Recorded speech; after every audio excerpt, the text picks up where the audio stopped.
Привет! Часто видел просьбы в комментариях сделать видос о том, как заработать на создании плагинов. И так как я уже давно занимаюсь написанием плагинов на заказ, то сегодня я поделюсь опытом и расскажу, как это делать, что для этого нужно и как общаться с заказчиком так, чтобы тебя не кинули на деньги. Давай так, досмотри это видео докуда сможешь, а потом оцени его лайком или дизлайком. Буду тебе очень благодарен.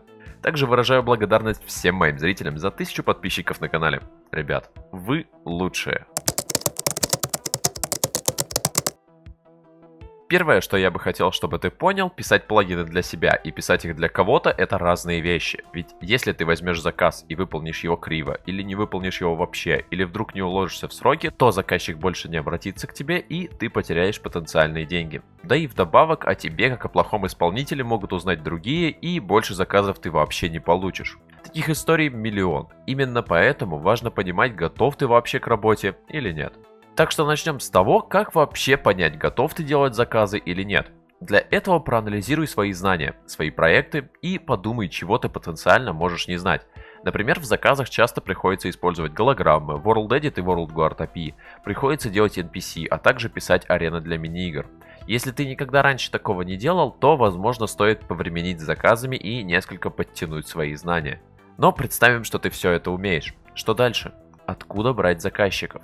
Тут тебе прямая дорога на форумы, дискорд-сервера и группы ВК. Используй свой дискорд-статус, делай сайт-визитку, обязательно оформи GitHub. Кстати, если хочешь, чтобы я сделал видео про оформление GitHub, то пиши в комменты. Также можно искать людей в чатах на дискорд-серверах. И если на моем дискорд-сервере за поиск заказов можно получить бан, то существует миллион других серверов, связанных с Майнкрафтом, где можно рекламировать свои услуги. Главное, внимательно читай правила сервера, иначе можно быстро с него вылететь. Представим, что этот этап ты тоже прошел.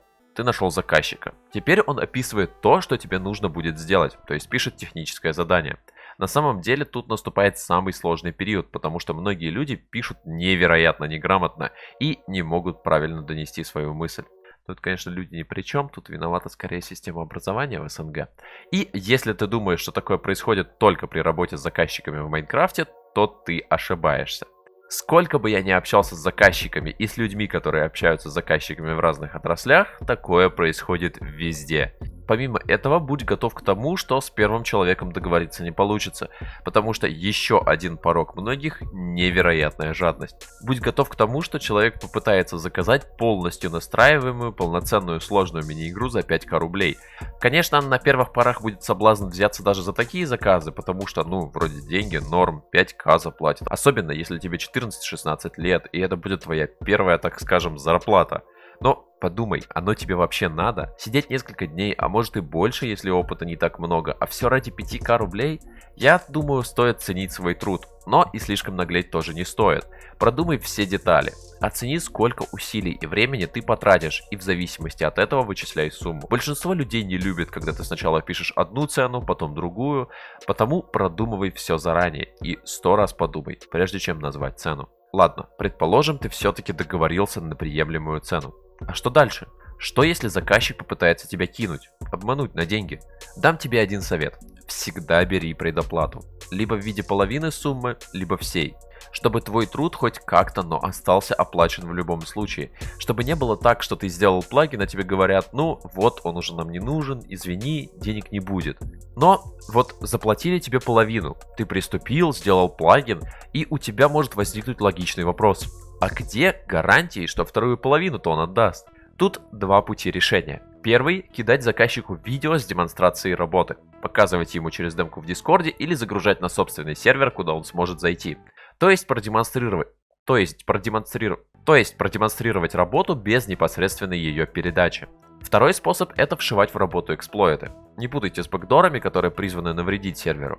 Этот же способ, в свою очередь, обычно привязывает плагин к конкретной дате, когда он отключится и перестанет работать в целом. Конечно, заказчик может сам залезть в код и попытаться удалить блокировку, но для таких случаев можно воспользоваться обфускацией кода, которая позволит превратить его в кашу, которую прочитать почти невозможно.